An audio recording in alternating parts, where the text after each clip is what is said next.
Look around. You can find cars like these on AutoTrader. New cars, used cars, electric cars, maybe even flying cars. Okay, no flying cars, but as soon as they get invented, they'll be on AutoTrader. Just you wait. AutoTrader. Have you or a loved one been injured in an accident? Are you struggling to recover fair compensation? Look no further. At Phillips Law Firm, the experienced personal injury attorneys will fight for your rights and get you the justice and compensation you deserve. They handle a wide range of cases, including car accidents, slip and falls, medical malpractice, and workplace injuries. Justice is a phone call away, so don't wait. Call today for a free case review. Call 1-800-JUSTICE or visit justiceforyou.com. Now, the greatest story never told with Miles and Thrill.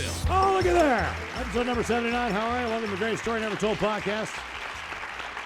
No sponsors today. You guys didn't give any money to the Fisher House, so just know each and every one of you suck. All we ask is you give a couple bucks to the 3 local Fisher Houses. We'll make you an unofficial sponsor of the Greatest Story Never Told podcast. And just think of it, all 7 people who download this thing, you will expose your company to, your business Absolutely. to, your YouTube channel, whatever you got going on. If you could please just send a small donation to our friends there. As all the sales of Men's Room Original Red, portion of the proceeds go to the 3 Fisher Houses. Also, Men's Room Sausage. So we try to give as much money to those fine folks as possible. So if you'd like to make a donation, again, we will make you an unofficial sponsor. And as we go back in time a lot, we always try to challenge our own Steve the Thrill Hill on what he can remember. Nothing. And what he cannot remember. So everything. We're going to try this again today.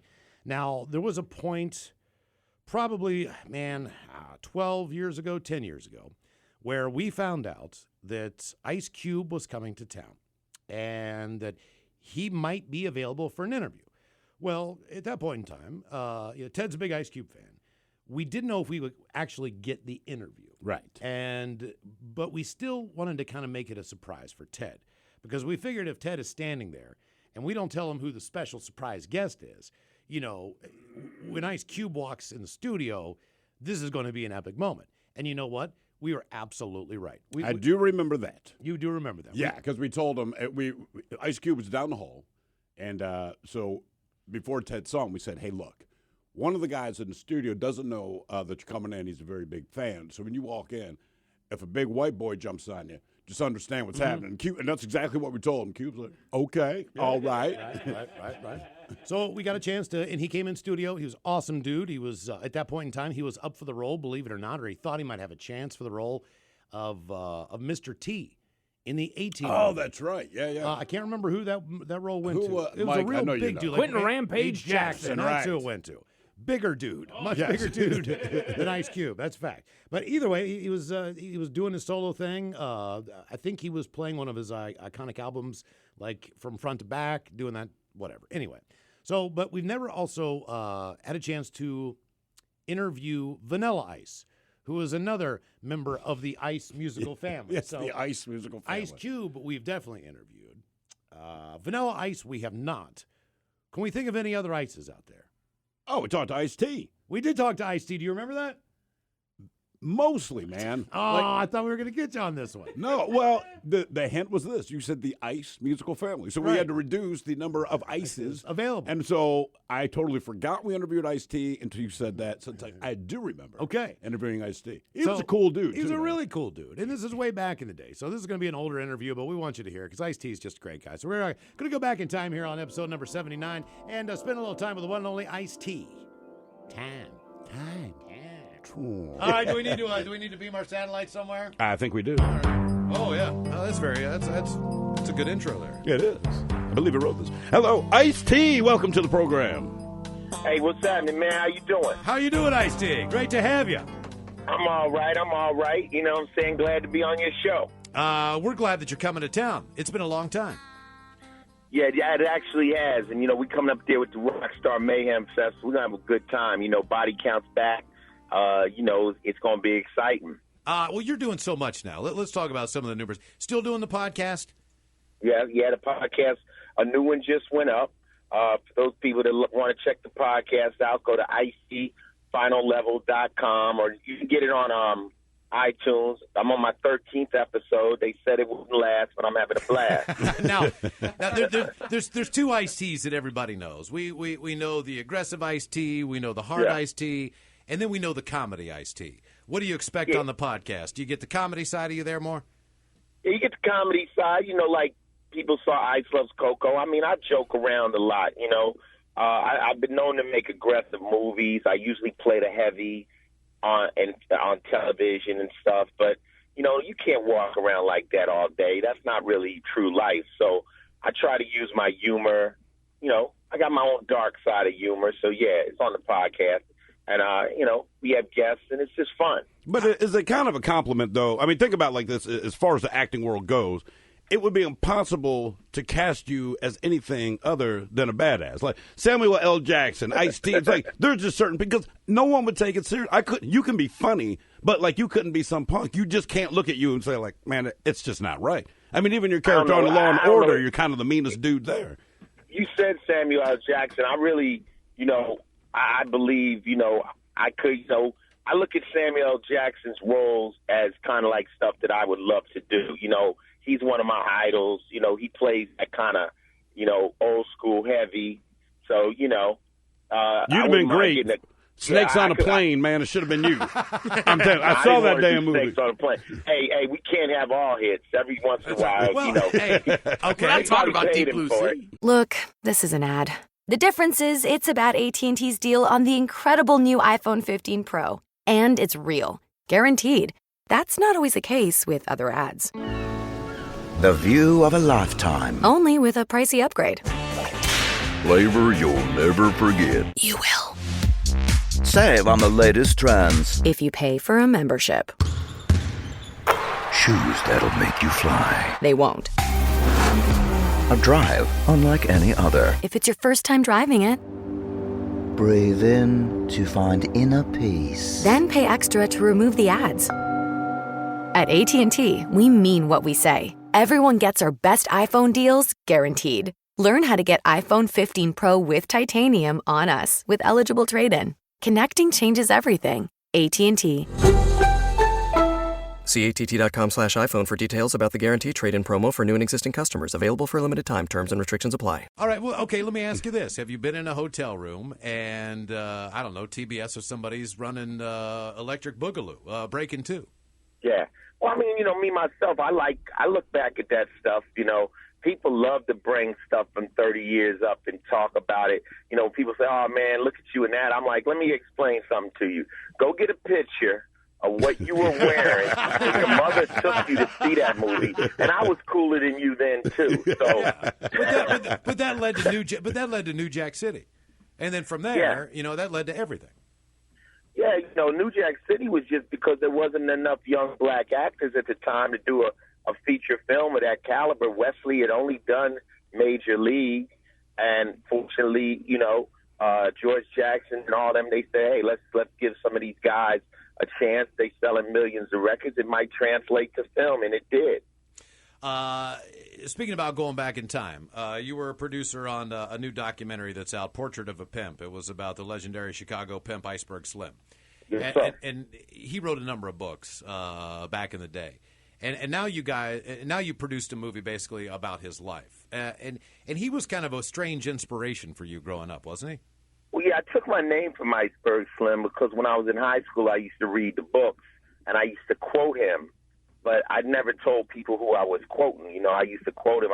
I'm 16 quoting a 50-year-old pimp, So the girls thought I was very heavy, But at the end of the day, I was able, I took his name. People used to say, yo, say some more of that Ice stuff, T, And that's where Ice-T was born. So, once I got a chance to actually talk to Iceberg Slim while he was alive, and I said, well, I named myself after you. And he said, well, who better, baby? That's pretty cool. I got the cosign from the man, but, it was my way. I believe in paying homage, and nobody got to where they are without inspiration. And so I like to I'm the kind of person, I want to let you know where I got my inspiration from. It didn't just happen. Well, that's why I go by iceberg lettuce, inspired by you, and I rap about vegetables, man. That's okay. That's fly right there. You probably got a big vegan following, you know? Lots of hairy women out there. lot of quinoa out there, Ice-T. Mayhem Fest is at White River Amphitheater July 8th. Is there any, do you realize that is the first day that marijuana will be sold legally in the state of Washington at stores when you guys bring the tour here? Is it strange for you to even think in your lifetime that weed could be legal? And you got a black president when it's happening? Yeah. I mean, the black president is crazier, but weed, I don't see why it's been illegal all this time. I don't see why anything you can grow in your backyard can be illegal. I don't know. That's crazy to me. Well, but I don't know if that's necessarily good for a metal fest. You know, I mean, weed has people lazy. You know, we want people active. So I hope the people just don't nod off during the show. Oh, man, no. I've never been fine. I've never been to any kind of show where not everybody was high. I mean, man, you could go see Barry Manilow and they're passing a joint around, Seattle, man. Yeah, that's a fact. Yeah, but you know, Seattle's always a good music city, and you know, I've been coming there for years. You know, I'm from LA, so we always do the whole coast. So I've got a lot of real solid fans up there. So I can't wait to come up there. You know. What do you think of this TMZ crap today? The video talk ass gets shot.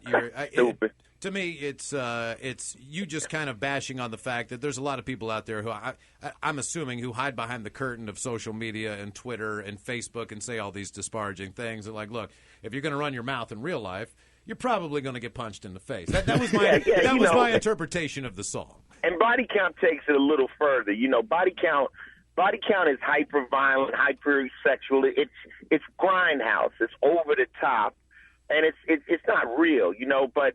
You know, of course, some people, they look at the video, and during the video, you know, more white people are getting it. We grab a black guy, but then there's 3 white groups of people to get it. And they're like, well, is it racist? And I'm like, nah, the video director brought white people. I mean, I didn't decide who the hell to shoot. The video director was white, and he brought his friends. Have they seen your wife? I mean, as soon as they told me this, they're like, man, he's racist. I'm like, have they seen the man's wife? I'm going to say racist, probably out the window. How stupid are they? I'm the most anti-racist person out there. I've been promoting, you know, getting people together for years and years and years. But this is just people that don't really know me. People live off sound bites nowadays. Mm-hmm. And also people look for trouble. They look for something. Now, TMZ, they're in the business of looking for trouble. So they can't even report on it unless they find controversy in it. But God bless TMZ. You know, they out there. They talked to me about it. I told them how I felt. I think they even interviewed my video director. He told them the same thing. But people, you know, Ice-T, for the record, if I wanted to do a video shooting white people and I didn't like white people, I wouldn't have a problem telling you that. Yeah, you shoot thousands of them. I would tell you that. Right. You know, I'm not going to do no subliminal stuff and then deny it. That's stupid. No, but if people would listen to the lyrics, they would know all along. Like, you don't talk about girls, bitches, whatever. You don't talk about fame and success. You talk about socially conscious issues, and you always have. And you put it in their face. And if they want to hear it or not, you know, like Pop Bubble. I listened to a little bit of that today. That almost sounded like you were talking about one of your reality shows, but in a real world, you're talking about just how that kind of TMZ animal works, you know, I thought. Yeah, it's also a reflection on hip-hop, you know. I say Obama did 8 years, cuz, and y'all singing about bottles in clubs, you know. I say that really don't make no sense. Most of your fans can't pay their rent. I'm gonna always address the issues. The thing of it is that people will always try to skirt what I'm saying and create another negative inside of what I'm saying that is positive. Hey, you know what? It doesn't bother me because I've been here. I'm so seasoned in this. I know what's going to happen. And my fans get it, and the haters will do what they do for a living. They'll hate. I think that people should also know that if the name of a band is Body Count, like your expectation should be different than if it's, say, Boys to Men. That's all. Thank you. Like, it's called Body Count. Like, what did you think you were going to see? Right. It's like Stephen King. You know, he sells a knife and blood on the front, and then you mad because somebody gets killed in the first 10 pages. Like, you done that, dummy? I mean, this is Stephen King. Right. All right, he doesn't write nursery rhymes. So, you know, I warned you on the way, and I'm standing on the cover of the album with a machete. A bag of Brock's candy corn. Why, it must be fall. What's that sound? The rustling leaves in the autumn wind? Or a shaking bag of Brock's candy corn? Or this? Sounds like Brock's candy corn falling into an autumn-themed candy dish as part of a decorative fall tablescape to be shared with friends and family. Brock's. Make moments sweeter. Find your Brock's candy corn in the candy aisle. Now, you have, obviously, there's a lot of people out there who know you from Law & Order and SUV, and as time goes on... SVU, man. SVU, that's right. As time goes on... They call that a paddy wagon, Law & Order SUV. Yeah. Everybody get in. They know you from that. There's 18-year-old kids out there who've never seen you on stage and rapping before, doing your thing with Body Count before. They don't know you're a metal band. They don't know anything about Body Count. Is that strange to have... Because even like with 99 Problems, there are people... There's a lot of people who don't. They don't know that that's you. So they go up to you and go like, "Hey, 99 Problems." I'm guessing that's pretty cool that you covered Jay-Z, or I don't know. I mean, how that works, but you got to be like, "It's me." Right. Nah, you know what? You know what they say. Those who say don't know, and those who know don't say. I'm just having a blast just to still be around. When you could cross this many generations and still be in the game 20, 30 years later, you got to reintroduce yourself to other people. But here's some of the good stuff. Black Sabbath had their biggest record ever this year. No, what, 13? Yeah. Yeah, so it's kind of like, you know, if the music is good, you'll transcend those ages. Yeah, of course, I've been on Law & Order 16 years, so if the kid was 18, he was 2 years old when I started Law & Order. He has no reference point to me in music, but thanks to YouTube, thanks to hip parents, they've been smacking them in the head saying, that ain't hardcore. Listen to Ice-T. You don't know nothing about it. I grew up on NWA. Yeah. These kids, you know, and so now finally I'm able to give it back to them, and they're like, I get it. I get it. I love it. Speaking of Black Sabbath, trivia question. Do you know the only guest vocalist to ever appear on any Black Sabbath album? The only guest vocalist the Black Sabbath has ever had.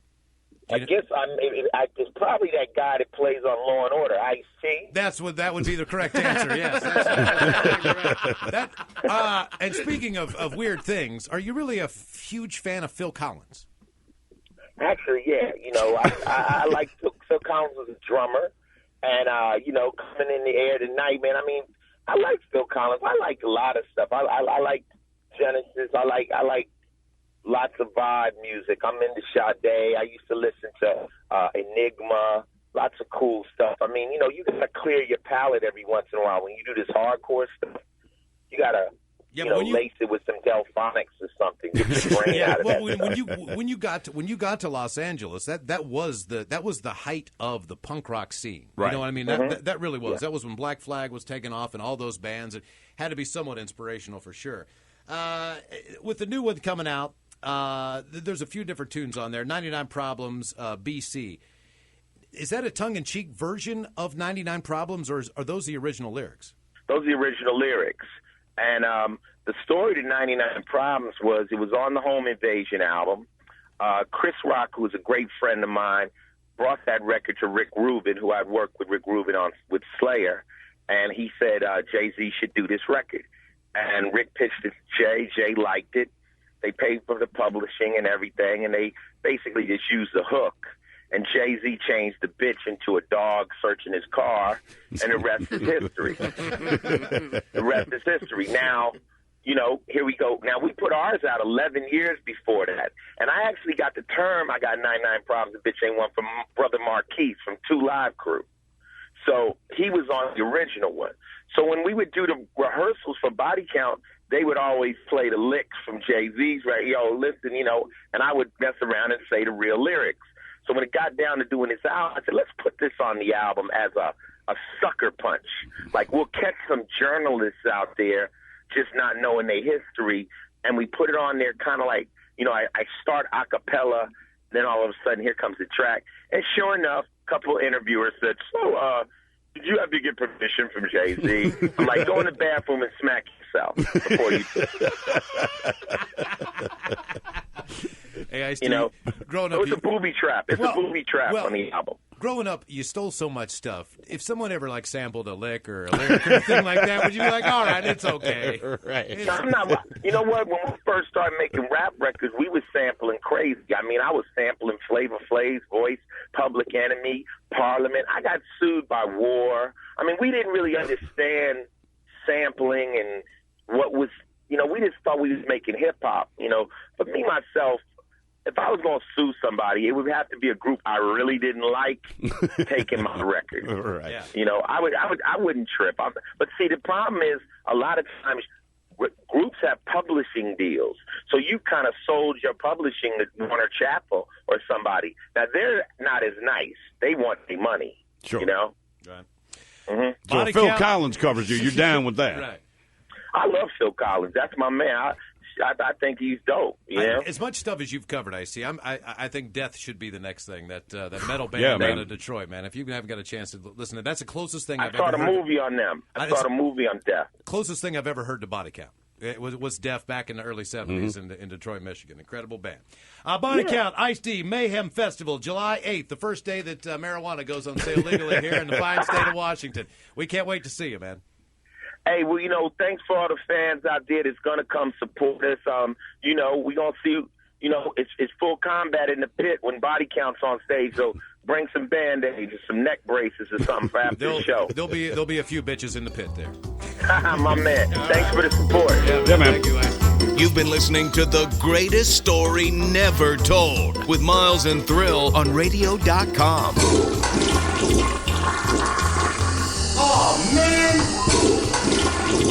A Double Flush production.